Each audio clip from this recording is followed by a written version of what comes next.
ঠিক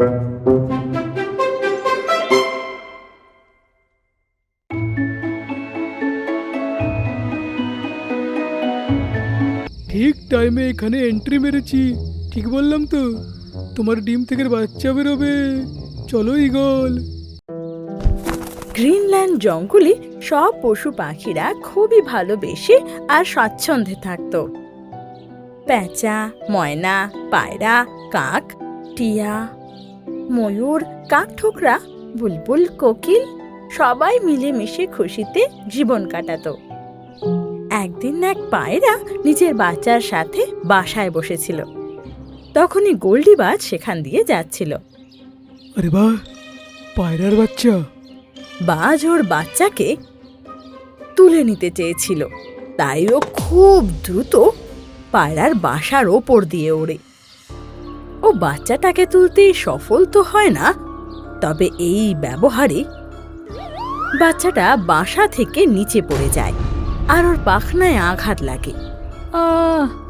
সোনা!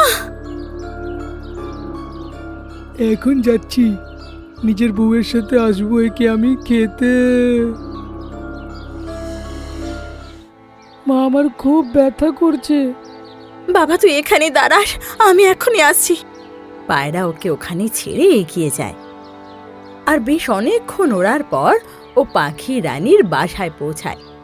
পাখি রানী, বিপদ হয়েছে। বলো আমায়, কি বিপদ হয়েছে?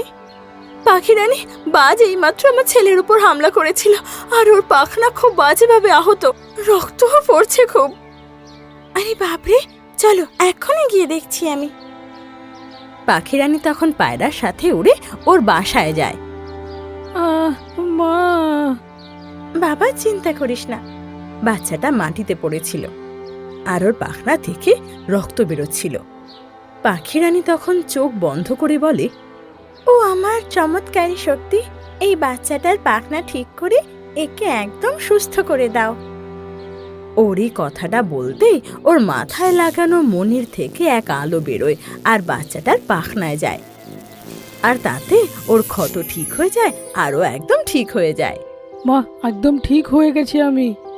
ধন্যবাদ পাখি রানী, আজ আপনি যদি না আসতেন আমার ছেলে হয়তো প্রাণেই বাঁচত না। আর এরকম বলো না শনি পায়রা, ভগবান যেন সবাইকে সুস্থ রাখে।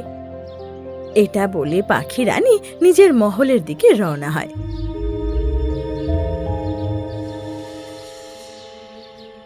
চলো ডার্লিং, খাবার সব বন্দোবস্ত করে রেখেছি। আচ্ছা, কি করে এসেছো গো? জানি তো আগে। আমি এখনই একটা পায়রার বাচ্চাকে আঘাত করে ওখানে ফেলে এসেছি, এতক্ষণ মরে গিয়ে থাকবে। চলো গিয়ে খেয়ে আসি। কি বললে? পায়রার বাচ্চা? সেটা তো আমার ফেভারিট। চলো। চিল তারপর নিজের স্ত্রীর সাথে সেই জঙ্গলের দিকে রওনা হয়। পায়রার নাম শুনে তো আমার মুখে জলের বন্যা বয়ে যাচ্ছে গো।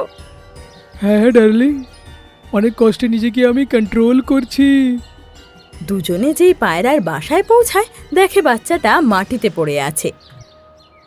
কই গো, তুমি যে বললে আহত করে এসেছো, কই এর গায়ে তো আমি একটা ছেঁড়া ফাটাও দেখতে পাচ্ছি না।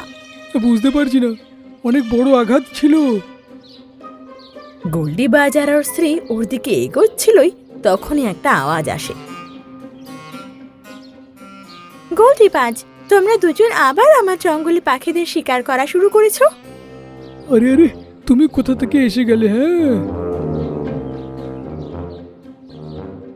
তখন সেই বাচ্চাটাও বলে ওঠে, আমি একদম ঠিক আছি।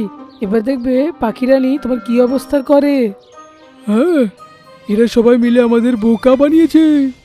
পাখি রানীর মনি থেকে তখন দুটো আলো বেরোয় আর ওদের ওপর পড়তেই দুজনে হাওয়ায় গোল গোল ঘুরতে লাগে। আরে আরে, আমার তো মাথাটা ঘুরাচ্ছে। আমারও তো। পাখি রানী, আমাদের ছেড়ে দাও প্লিজ। করে দাও। ছেড়ে দেব? ঠিক আছে, ছেড়ে দিলাম। পাখি রানীর হিরে থেকে তখনই আবার আলো বেরিয়ে ওদের উপর পড়ে, আর দুজনে কোনো বলের মতো হাওয়াতে যেন জোরে ছুড়ে চলে যায়। আজকের পর থেকে যেন কখনো না দেখি, ঠিক আছে?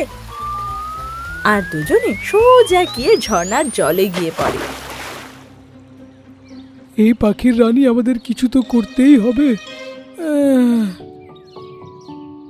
কিছুদিন পর রানী পাখি দুটো ডিম পাড়ে, আর জঙ্গলের সব পাখিরা ওকে শুভেচ্ছা দেওয়ার জন্য সেখানে আসে।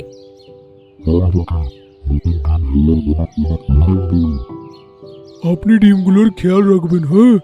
যতদিন না বাচ্চা বেরিয়ে যাচ্ছে আমরা কোনো কষ্ট দেব না কিন্তু আপনাকে। না, আমি এই জঙ্গলের রানী, আর তোমরা সবাই আমার প্রজা। দিন হোক বা রাত, আমি সব সময় তোমাদের কথা শোনার জন্য তৈরি থাকবো। পাখি রানীর জয় হোক! পাখি রানীর জয় হোক! সেই রাতে পাখি রানী নিজের বাসায় আরাম করে ঘুমোচ্ছিল। হঠাৎ একটা আওয়াজ শুনতে পায়। আরে, কে এখানে? ও উঠে দেখে তো সামনের ঝাড়গুলো নড়ছিল। কে ওখানে? তখনই গোল্ডি বাজ আর ওর স্ত্রী সেখান থেকে বেরিয়ে আসে। কি পাখি রানী, কেমন আছো? তোমরা দুজনে এখানে কি করছো? দাঁড়াও, এখনই মজা দেখাচ্ছি। আমরা জানি তুমি শুধু দিনের আলোয় জাদু দেখাতে পারো, তাই আমরা রাতের অন্ধকারে প্রতিশোধ নিতে এসেছি। এটা শুনে রানী যেন অবাক হয়ে যায়। তখনই বাসায় রাখা ওর দুটো ডিম যেন নড়তে লাগে। আমার ডিম! ও নিজের ডিমের কাছে পৌঁছায়। তখনই গোল্ডি বলে, ঠিক টাইমে এখানে এন্ট্রি মেরেছি, ঠিক বললাম তো? তোমার ডিম থেকে বাচ্চা বেরোবে। চলো ঈগল। গোল্ডি, আমার বাচ্চা থেকে দূরে থাকো, আমার প্রাণ নিয়ে নাও। আরে না না, তাতে কোনো মজা নেই। বাজ আর ওর স্ত্রী একটা একটা করে ডিম নিজের পায়ে তুলে আলাদা আলাদা দিকে উড়ে চলে যায়। এবার দেখবো তুমি নিজের ডিমগুলোকে কিভাবে বাঁচাও। এবার আমি কি করি, কার কাছে যাব?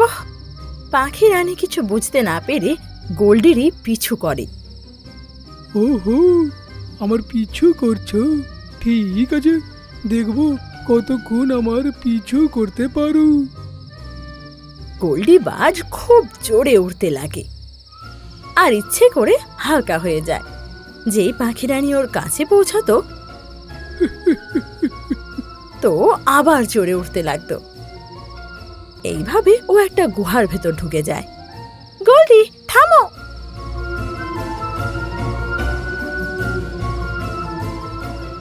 ও একটা বড় পাথরের ওপর গিয়ে থামে। ওখানেই থাকো পাখি রানী, নাহলে এটা ছেড়ে দেবো। পাথরে রেগে এটা ফেটে যাবে।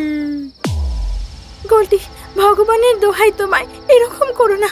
আমার ডিম ফেরত দিয়ে দাও আমায়। ঠিক আছে, আমি এটা এখানে ছেড়ে দেব, কিন্তু তুমি চোখ বন্ধ করে 1 থেকে 10 গুনবে। পাখি রানীর কাছে আর কোনো উপায়ও ছিল না, তাই ও চোখ বন্ধ করে 10 পর্যন্ত গুনতে লাগে। 1, 2, 3, 4, 5। ও 10 পর্যন্ত গোনে, আর তারপর যেই চোখ খোলে তো দেখে যে গোল্ডি বাজ ডিম সমেত সেখান থেকে চলে গেছে। মিথ্যেবাদী গোল্ডি! ও দাঁত কড়মড় করতে করতে বলে, আর ফেরার জন্য গুহার মুখের দিকে রওনা হয়। কিন্তু যেই গুহার মুখে পৌঁছায় তো পায়ের তলা থেকে মাটি সরে যায়। ও দেখে যে গুহার মুখ পাথর দিয়ে বন্ধ করে রেখে গেছে।